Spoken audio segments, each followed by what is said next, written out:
December 9 మార్గశిర మాస సోమవారం శుక్లపక్ష నవమి, తెల్లవారుజామున 3:23 వరకు తదుపరి దశమి.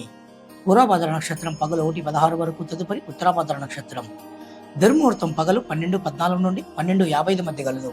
సోమవారం పూర్వభద్ర నక్షత్రం ముసలయోగం భోజనహాని, ఉత్తరాభద్ర నక్షత్రం గదాయోగం అశుభము కనుక ప్రయాణాలు అనుకూలంగా లేవు, వాయిదా వేసుకోవడం ఉత్తమం.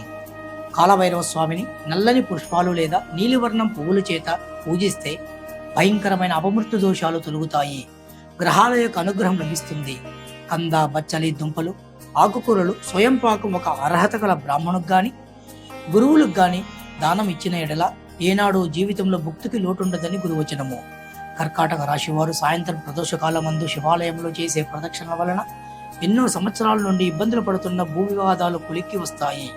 మరియు గణేష భుజంగ స్తోత్రాన్ని నిష్ఠతో పఠించడం వలన భార్యాభర్తల మధ్య కీచులాటలు తొలగి సుఖవంతమైన సమయాన్ని పొందుతారు.